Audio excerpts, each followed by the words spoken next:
Amen. Dans le livre de Proverbes.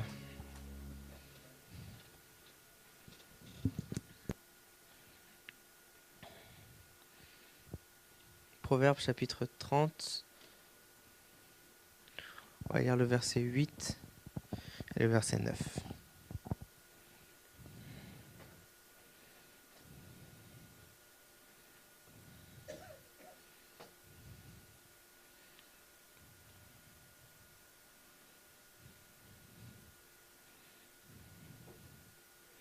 Amen. Tout le monde là? Proverbes chapitre 30, le verset 8 et le verset 9. On va le lire tous ensemble. Amen. Il dit, éloigne de moi la fausseté et la parole mensongère. Ne me donne ni pauvreté ni richesse. Accorde-moi le pain qui m'est nécessaire. De peur que dans l'abondance je ne te renie et ne dise qui est l'Éternel, ou que dans la pauvreté je ne dérobe et ne m'attaque au nom de mon Dieu. Amen. Gloire au Seigneur Jésus-Christ. Amen. Éloigne-moi de la fausseté et la parole mensongère. Ne me donne ni pauvreté ni richesse. Amen. C'est une exclamation, une expression. D'autres personnes diraient qu'elle est assez bizarre, assez étrange. Je pense que quiconque aujourd'hui voudrait avoir de la richesse. Amen. Qui ne demande pas la pauvreté, ça c'est normal. Mais qui ne demande pas la richesse, ça c'est plutôt bizarre. Non? N'est-ce pas? Hein? Parce que qui n'aimerait pas être riche? Hein? Je pense que rares sont les personnes ici présentes qui n'ont jamais, j'imagine que certains d'entre vous peut-être jamais, mais moi oui, et j'imagine que d'autres oui, n'ont jamais rêvé qu'est-ce qu'ils pourraient faire s'ils gagnaient le loto par exemple. Hein? Des fois quand on voit la publicité du loto et qu'ils disent « Ah, il y a tellement de millions à gagner », nous on est là et on dit « Ah, qu'est-ce que je ferais avec tant de millions? Qu'est-ce que je ferais avec tant de choses ?» Ça, gagner le loto, c'est un rêve pour beaucoup de personnes. Moi, j'ai des collègues qui, eux, toutes les semaines, se réunissent et ils mettent un petit peu d'argent pour jouer le loto, l'euro-million. Et tout le temps, ils font ça. Au lieu de prendre cet argent et économiser, eux, ils font ça pour gagner l'euro-million. Et ils sont sûrs qu'un jour, ils vont gagner l'euro-million. Et ça, c'est... Bon, je respecte leur décision, non? Mais l'homme, l'humain, veut la richesse. Il veut la richesse. La pauvreté, il ne la veut pas, c'est sûr. Mais il veut la richesse. Et ici, l'homme qui parle, plus précisément, on va lui donner un nom parce qu'il a un nom, Agur, fils de Jaquet, c'est celui qui est en train de parler ici. Il dit des paroles qui sont très sages. Pourtant, lui, à la base, il n'est pas très sage. Parce que le premier verset de ce chapitre, si on le lit, dit que lui-même, en parlant de lui-même, Agur dit « Certes, je suis plus stupide que personne et je n'ai pas d'intelligence d'un homme. » Autrement dit, il est en train de qualifier « Je ne suis pas plus intelligent qu'un autre. » Mais à ce moment-là, Agur, il est inspiré directement par Dieu pour donner ses paroles. Et c'est pour ça que ses paroles sont sages. C'est pour ça que ses paroles valent de l'or, excusez-moi. Et le message de ces paroles est tout simple, mais il est tellement important pour notre vie. Agur arrive et il dit quelque chose d'important. Il dit « Ne me donne ni pauvreté. » Ça, c'est bien, personne ne veut la pauvreté. Mais ensuite, il dit « Ni richesse. » Et donc là, on dit « Mais alors, qu'est-ce qu'il veut, lui? Qu'est-ce que lui, il veut dans sa vie ?» Et lui, il dit quelque chose après. Il dit « Accorde-moi le pain qui m'est nécessaire. » Il dit « Donne-moi juste ce qui m'est nécessaire pour vivre. C'est la seule chose dont j'ai besoin. » Mais en fait, ce n'est pas la seule chose dont il a besoin. La vraie chose dont lui, il a besoin, il l'exprime après. Il dit « De peur que dans l'abondance, je ne te renie et ne dise qui est l'Éternel. Ou que dans la pauvreté, je ne dérobe et ne m'attaque au nom de mon Dieu. » Lui, il est conscient que ce dont il a besoin, c'est le Seigneur. Parce qu'il sait que les choses matérielles peuvent l'éloigner de Dieu. Et il ne veut pas ça. Et moi, ce soir, rapidement, avec l'aide du Seigneur, je voudrais qu'on parle du succès. Le succès dans nos vies. Le succès de notre vie. Quelqu'un peut me dire qu'est-ce que c'est le succès ou la réussite? Quelqu'un peut me donner une définition? Comme ça, si par exemple Catalina s'approche de vous et vous dit « C'est quoi la réussite ?» Vous lui répondez quoi? Ah, je sais pas, va demander à ta mère? Non, vous lui répondez quoi? C'est arriver à la fin d'un projet. Très bonne définition.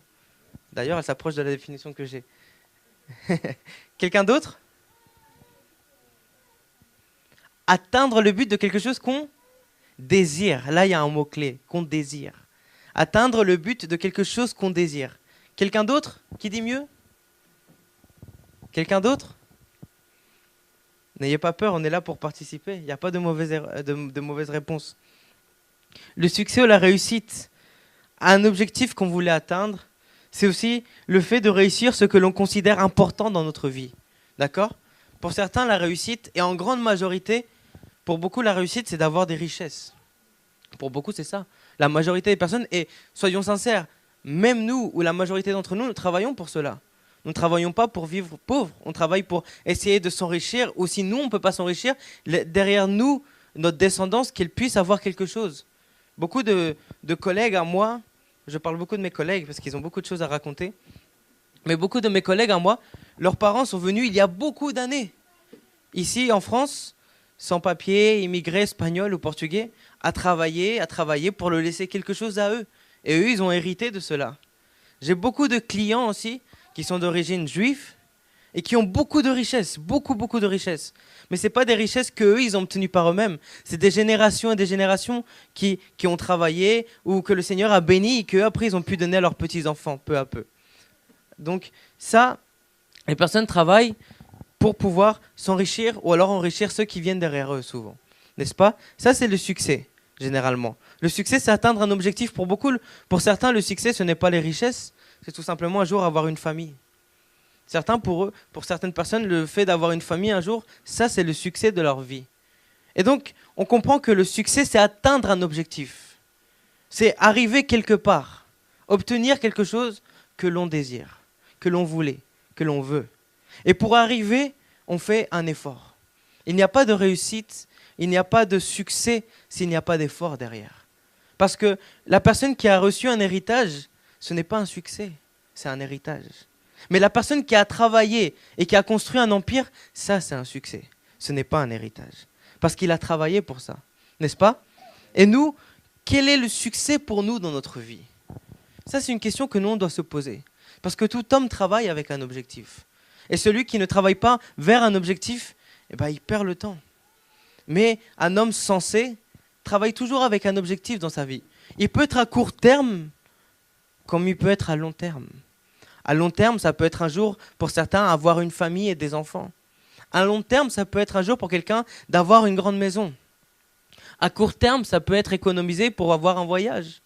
Mais il y a toujours des projets qui font que nous, on fasse un petit effort et quand on l'a atteint, on soit heureux. N'est-ce pas? Amen. Et le succès dans la vie de l'homme, ça a une place importante. La réussite, le succès, c'est ce qui fait que le monde tourne comme il tourne aujourd'hui. Parce que d'autres hommes ont voulu avoir le succès, et ben, ils sont passés au-dessus d'autres hommes. Parce que d'autres hommes ont voulu avoir la réussite ou les richesses, ils ont combattu d'autres hommes. Donc ça fait fonctionner un peu le monde de cette façon aujourd'hui. Mais là, ici, cet homme dit quelque chose de très très sage. Quelque chose que ce sont des paroles vraiment incroyables. Parce que, alors que pour l'humanité, le succès est généralement comparé à la richesse, lui ne demande pas de richesse. Pourquoi? Parce qu'il est conscient que ça peut l'éloigner du Seigneur. Que cet objectif de l'homme peut l'éloigner du Seigneur. Et ici, le message, ce n'est pas de dire que ce n'est pas bien d'avoir un projet de vie, avoir un succès dans la vie. Non, c'est pas ça. Mais c'est ici de remettre les priorités à leur place. De remettre tout simplement les priorités à leur place. Cet homme, avec sagesse, dit, en observant le monde, de ce qu'il voit et ce qu'on voit encore aujourd'hui, ces paroles ont été dites il y a plusieurs années. Beaucoup d'années. Mais aujourd'hui, elles sont encore vraies. Parce qu'aujourd'hui, beaucoup d'hommes qui avaient donné leur vie au Seigneur, en ayant des richesses, se sont éloignés du Seigneur. Beaucoup d'hommes ou de femmes qui ont donné leur vie au Seigneur, en cherchant la richesse, se sont éloignés du Seigneur. Et la richesse, ça ne veut pas simplement dire être riche. La richesse, ça veut dire tout simplement avoir de l'argent, même si c'est juste pour suffire à leurs besoins. Et c'est là où c'est très intelligent. Parce qu'il ne parle pas simplement de la richesse des riches, il parle aussi des pauvres. Parce que les pauvres, eux, bien sûr, vont chercher à survivre. Donc d'une certaine façon ou d'une autre, vont chercher une certaine richesse. Et en la cherchant tout le temps, c'est une excuse pour dire non, je n'ai pas le temps de chercher Dieu. Parce qu'il le dit. Le pauvre qui doit travailler tous les jours pour pourvoir à ses besoins, va trouver dans cette excuse, je n'ai pas le temps de chercher Dieu. Parce que je dois subvenir à mes besoins. Le riche, lui, je n'ai plus besoin de Dieu. parce que j'ai déjà tous mes besoins. Dans tous les cas, quel que soit le motif, il y a une excuse pour ne pas chercher Dieu. Et donc, ici, d'une façon très sage, lui dit, ne me donne ni l'un ni l'autre. Donne-moi juste ce qui est nécessaire. Et ce qui est nécessaire par-dessus tout, c'est toi, mon Dieu. Amen. Et frères et sœurs, ça, nous, on doit l'appliquer dans notre vie tous les jours. Tous les jours. Si nous, on fait des objectifs dans nos vies, on doit savoir que par-dessus ces objectifs, on a le Seigneur. Si nous, on a des projets pour avoir le succès dans notre vie, on doit savoir que par-dessus ces projets, on a le Seigneur. Parce que la vraie réussite, le vrai succès de notre vie, c'est un jour être face à face avec lui. Ça, c'est la réussite de notre vie. Ça, c'est le succès de notre vie. Ça, c'est la victoire qu'on aura dans notre vie. C'est un jour être face à face avec lui, mais pas simplement être face à face avec lui, vivre pour l'éternité avec lui. Pouvoir un jour faire ce que nous, on est en train de faire aujourd'hui ici, le faire un jour dans sa présence dans les cieux. Pouvoir l'adorer un jour, tout le sang s'arrêter pour l'éternité. Ça, c'est le succès de notre vie. Ça, c'est la richesse, c'est le succès de l'humanité. Mais nous, on doit chercher un succès qui est au-dessus de ça. Et c'est le Seigneur. Amen. Pourquoi il est important de se rappeler de ça? Parce que là, aujourd'hui, je le dis, et tout simplement, oui, c'est vrai, c'est vrai. Mais il faut que ça devienne vrai, pas simplement par nos paroles d'affirmation. Il faut que ça devienne vrai par notre façon de vivre en tant que chrétien tous les jours. Tous les jours. Ce qui veut dire que nous, on a des projets et on va faire nos projets, c'est bien. Mais comment vit-on notre relation avec Dieu tous les jours? Est-ce que lui, il passe par-dessus ses projets? Est-ce que c'est lui qui dirige mes projets ou est-ce que c'est mes projets qui dirigent ma relation avec lui? Parce que ça, c'est différent. Ça, c'est différent. Une chose, c'est que moi, je laisse diriger mes projets et ma vie parce que lui, il veut. Autre chose, c'est que mes projets et ma vie dirigent ma relation avec lui. Parce que la position que lui, il a dans ma vie, ce n'est plus la même du coup. Et comme ce n'est plus la même, le succès de ma vie n'est plus le même non plus. Parce que comme lui, c'est celui qui dirige mes projets, je suis en train de lui dire, écoute, moi j'ai des succès sur Terre. Mais mon succès principal, le succès que je vis par-dessus tout, c'est toi. Mais quand moi je suis en train de faire d'abord mes projets, et après laisser que mes projets dirigent mon temps, dirigent ma vie, et que ce qui reste, je lui dédie à lui, alors là je suis en train de lui dire, écoute, j'ai des projets sur Terre. Et mon succès sur Terre est plus important qu'un jour être avec toi. S'il me reste le temps d'être avec toi un jour, je serai avec toi. Malheureusement, beaucoup tombent dans ça. Beaucoup tombent dans la recherche de la richesse ou tout simplement, pas simplement être riches, simplement vivre leur vie sur terre. Mais si nous savions à quel point notre vie sur terre est courte par rapport à ce qu'est l'éternité, nous saurions que le meilleur investissement qu'on peut faire aujourd'hui, c'est en lui, en Jésus. Ce n'est pas en notre vie ici sur terre, mais c'est en Jésus.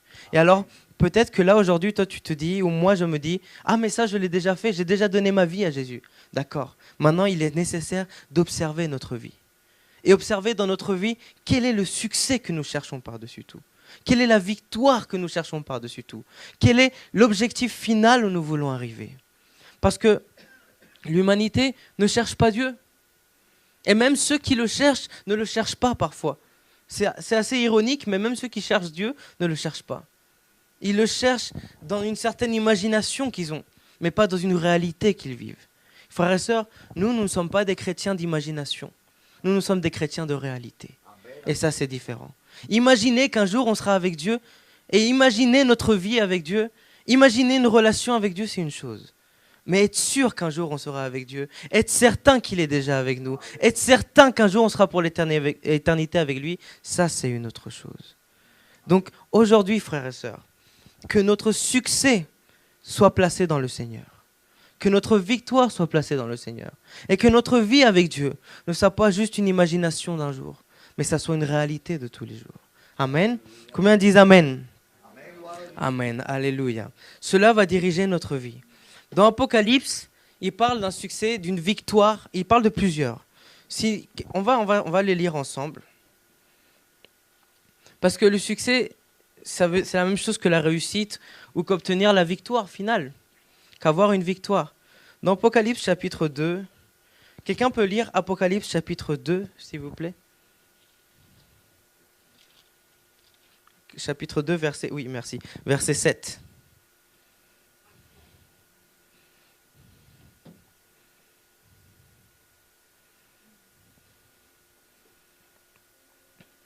Quelqu'un peut lire? Chapitre 2, verset 7.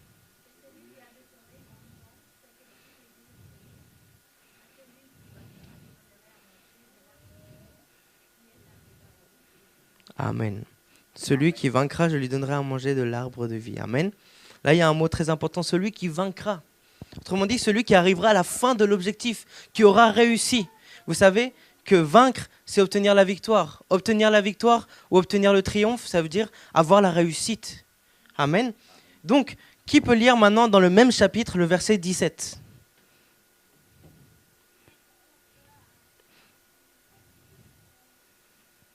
J'ai plusieurs versets, donc préparez-vous pour que plusieurs personnes lisent.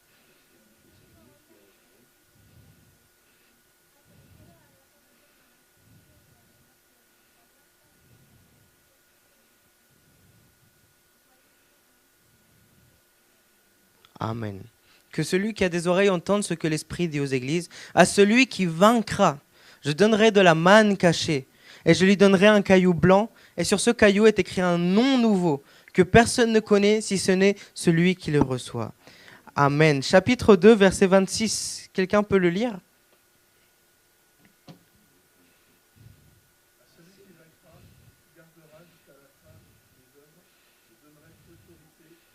Amen. Alléluia.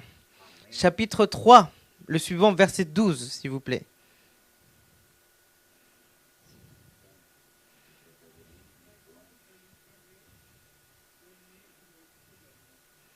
Amen.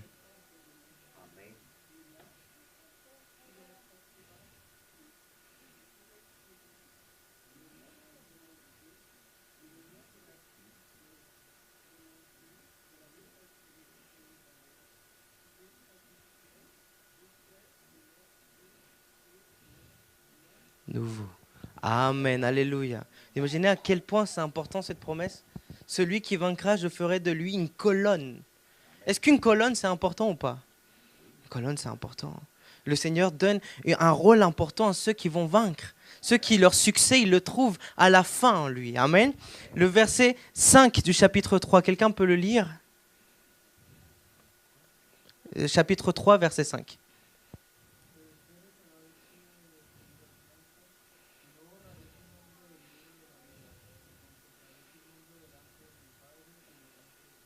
Amen. Celui qui vaincra sera ainsi revêtu de vêtements blancs. Je n'effacerai point son nom du livre de vie, et je confesserai son nom devant mon Père et devant ses anges. Amen. Vous voyez comment beaucoup de fois ici, dans ces différents versets que nous avons lus, il est question d'un nom. Soit du nom de Dieu, soit du nom de celui qui vaincra. Mais important de savoir que celui qui connaît le nom de l'autre, ils se connaissent, il y a une connaissance. Amen. Le verset 21 pour finir du chapitre 3. Chapitre 3, verset 21.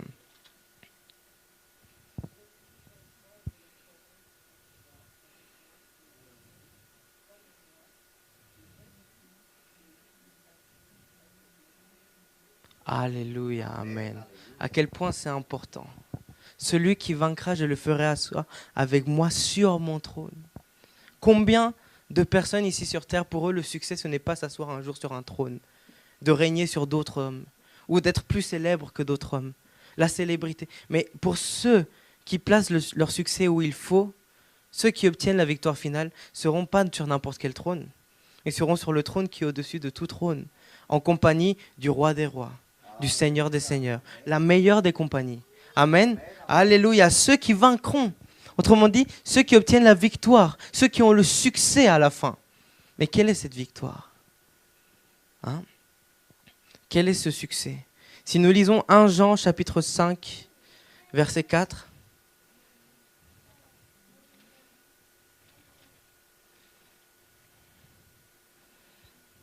« 1 Jean, verset 5, chapitre 5, pardon, verset 4.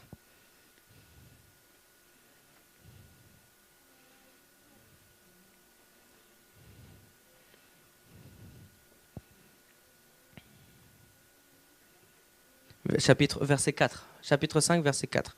Je vais le lire. « Car tout ce qui est né de Dieu triomphe du monde. Et la victoire qui triomphe du monde, c'est notre foi. » Amen. Combien disent gloire à Dieu? Amen. Mais alors, une foi bien placée, une foi bien orientée, C'est pas une foi en n'importe quoi. Le verset suivant le dit. Le verset 5 dit, qui est celui qui a triomphé du monde, si c'est celui qui croit en qui? Que Jésus est le Fils de Dieu. Une foi placée en Jésus. Frères et sœurs, le succès de notre vie, la priorité de notre vie, c'est notre foi en Jésus-Christ. Si ça c'est la priorité de notre vie, alors on aura le succès final, le succès par-dessus tout. Alors, je ne dis pas qu'il ne faut pas se concentrer sur les choses de notre vie terrestre. Oui, nous devons être excellents dans tout ce que nous faisons, parce que nous avons un Dieu d'excellence. Nous devons être victorieux dans tout ce que nous entreprenons ici sur terre, parce que nous avons un Dieu de victoire. Mais bien sûr, tout ce que nous faisons doit être sous sa volonté, doit être sous ce que lui, il veut vraiment. Ce que lui, il veut, m'apportera le succès ici sur terre. Devant les hommes, le Seigneur nous donnera le succès ici. Mais être conscient que le succès que nous aurons ici ne sera jamais le succès supérieur au succès final, d'être un jour avec lui. Amen. Pourquoi ce message si simple, frères et sœurs? Parce que nous concentrons nos vies. Je parie que beaucoup d'entre nous aujourd'hui viennent du travail et c'est normal de travailler. Mais nous, des fois, nous concentrons nos vies soit dans les études, dans le travail, mais que dans les études et que dans le travail. Et le problème, c'est ce que. Quand nous concentrons nos vies que dans cela et que nous oublions un peu ce qui est le plus important, alors il y a un souci. On est en train d'oublier ce qui est vraiment le véritable succès de notre vie. Le véritable succès de notre vie, c'est Jésus-Christ. C'est ce que le fait que lui, il nous ait sauvés, que lui nous a aimés, il nous a sauvés, il nous a pardonné de nos péchés. Mais pas simplement pardonner nos péchés pour rester là pardonnés. Il nous a donné un héritage avec lui, la vie éternelle. Amen. Alléluia. Et ça c'est le véritable succès de notre vie. Et si nous ici, nous travaillons pour avoir des succès terrestres et on fait des efforts pour les avoir, combien ne pas faire plus d'efforts pour un succès qui est céleste, un succès qui est éternel, un succès qui est pour toute la vie, un succès qui est à côté de celui qui est le maître du monde, à côté de celui qui est le roi des rois et seigneur des seigneurs, celui qui est le seul Dieu véritable, souverain. Amen. Ça mérite encore plus d'efforts. Alors oui, nous travaillons ici sur terre. Oui, nous faisons des efforts pour nos succès toute la vie ici sur terre. Ça, c'est important. Mais par-dessus tout, il y a un succès qui est céleste, frères et sœurs. Et ça, c'est celui que nous, on doit rechercher.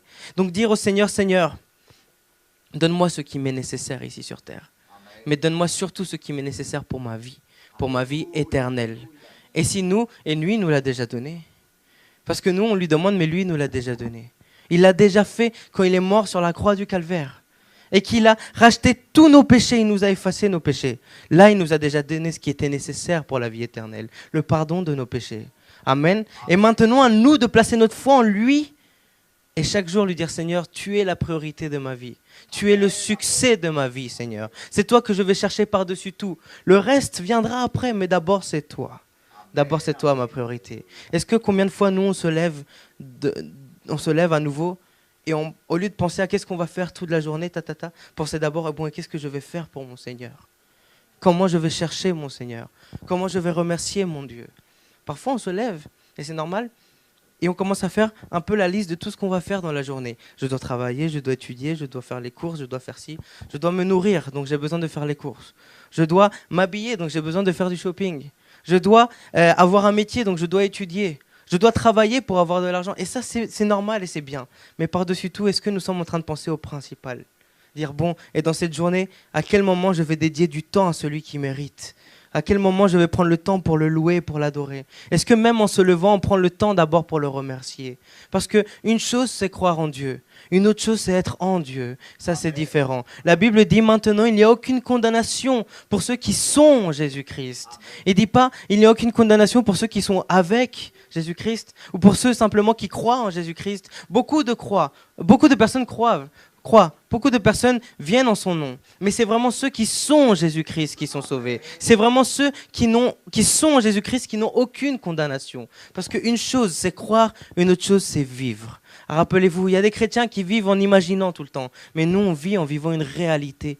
Et ça, c'est différent. Amen. Je vous invite, on va se lever, frères et sœurs. Toujours nous motiver à chercher la priorité, c'est Dieu. Si tu n'as pas encore eu d'expérience avec lui, alors dis-lui, Seigneur, fais-moi vivre des expériences avec toi. Et vous allez voir à quel point il ne va pas vous décevoir. Il va être tous les jours là, en train d'interagir avec vous directement. Si toi, tu as peut-être oublié un petit peu, Alors ne sois pas là en train de dire « Ah, c'est bon, j'ai laissé tomber le Seigneur ». Non, il est là à nouveau avec son regard rempli d'amour, en train de te dire « Prends ma main et à nouveau je vais t'aider ». Alléluia, parce que nous, on a un Dieu d'amour. Combien de fois, nous, il ne nous a pas donné des nouvelles opportunités? Pourquoi il ne le donnerait pas aux autres enfants? S'il nous aime tous, s'il ne fait pas exception de personne. Amen. Une nouvelle opportunité pour nous tous. Alléluia. Lève tes mains et adore le Seigneur. Remercie le Seigneur. Merci pour ta parole, Seigneur Jésus-Christ. Tu es bon, tu es digne de louange, Seigneur. Oh Seigneur, donne-moi ce qui m'est nécessaire à ma vie, Seigneur. Que chaque jour je sois conscient, Seigneur, que mes projets de vie sont importants, Seigneur, mais jamais plus importants que ce que toi tu es, Seigneur Jésus. Seigneur, aide-moi à te chercher jour et nuit, Seigneur, car tu es la vie pour moi, Seigneur. Tu es la vie éternelle, la vie en abondance, Seigneur. Tu es l'eau vivante pour moi, Jésus-Christ. Oh, béni soit ton nom, mon Jésus. Aide-moi tous les jours à pouvoir, Seigneur Jésus-Christ, m'humilier devant ta sainte présence, Jésus-Christ, et te donner ma vie à nouveau tous les jours, Seigneur. Pouvoir te connaître mieux, Seigneur. Savoir que tu es la priorité dans ma vie, Seigneur. Et que toi, tu vas m'aider dans tous les projets que je peux avoir ici. Car tu es un Dieu de victoire, un Dieu vainqueur, Seigneur. Un Dieu rempli d'amour et de miséricorde. Merci pour ton peuple, Seigneur. Merci pour ta parole, Seigneur. Aide-nous maintenant à l'appliquer, Seigneur. À vraiment chaque jour rechercher plus ta face. Au nom puissant de Jésus-Christ. Alléluia. Amen.